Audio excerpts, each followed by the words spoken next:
Olhamos para o mundo e as perguntas são inevitáveis. Está ou não a Rússia a testar a União Europeia ao mandar drones para a Polónia? E o debate de ideias está ou não a ser visto como um perigo depois do assassínio de Charlie Kirk, o ativista conservador, cujas palestras tinham precisamente como tema e como lema Prove Me Wrong? E as perguntas podiam continuar por aí, Helena Matos, porque há muitos sinais preocupantes a chegar de muitos lados, não é? Sim, eu acho que há de facto aqueles momentos em que nós desejávamos não ter razão, ou que alguém nos dissesse está enganado e que provasse que estamos enganados. Eu acho o título Prove Me Wrong, acho muito bem concebido, porque muitas vezes é algo que uma pessoa deseja, é como aquela expressão que existe, que é tem cuidado com o que desejas, não é? Muitas vezes, não é? E portanto, eu acho que estamos num desses momentos. É um momento em que, muito no espaço europeu, assistimos a algo que é uma perfeita guerra de nervos, não é? E isso é muito interessante para ser visto, não é tão interessante assim para ser vivido. Nós tivemos, portanto, aquele, vamos chamar-lhe incidente, da entrada de drones na Polónia, portanto, em céu NATO, não é? Céus da NATO. Não foi um drone, nem dois drones, não foi durante meia hora, nem uma hora, e aqui a quantidade dos drones e o tempo em que estiveram a entrar na Polónia, são drones russos, é determinante também. Sim, aqui a quantidade é determinante, a quantidade do espaço temporal em que a operação durou e a quantidade de aparelhos.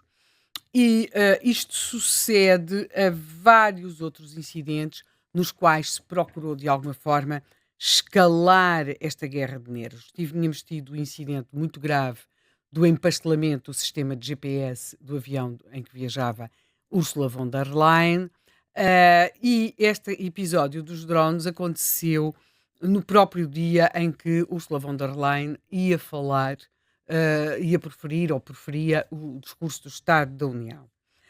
Como referi aqui de manhã, quando lancei o programa, Putin tem, até isto insere-se na sua própria perspectiva daquilo que será a recuperação do poder russo, não é? E da própria história russa, uma espécie de ajuste de contas com a história que está aqui em causa.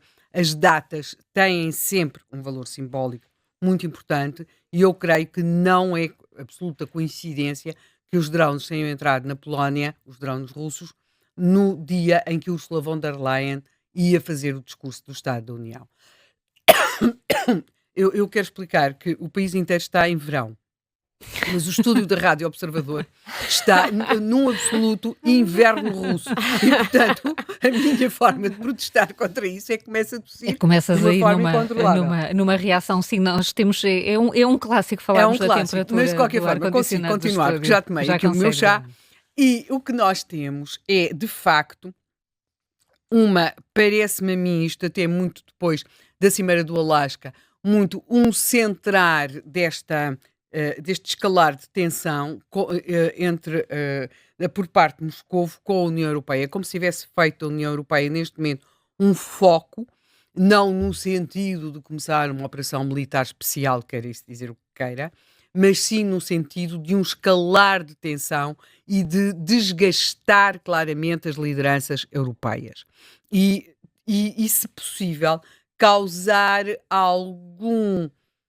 alguma precipitação, ridículo, desencontro, desorientação na resposta por parte dos diferentes líderes europeus àquilo que é essa maior pressão por parte de Moscou. Portanto, isto parece-me ser claramente aquilo que temos neste momento. Nós vimos sempre como Putin ia fazendo isso. Eu acho que há um episódio que está no início disto tudo e depois, sobretudo, sabendo-se como essa mesma líder, de alguma forma, procurou sempre chegar a pontes com ele. Estou a referir-me ao episódio do cão que foi colocado ao lado de Angela Merkel, sabendo Putin que Angela Merkel tinha medo de cães, aquilo causou um tremendo, mas tremendo desconforto em relação à liderança de então chanceler.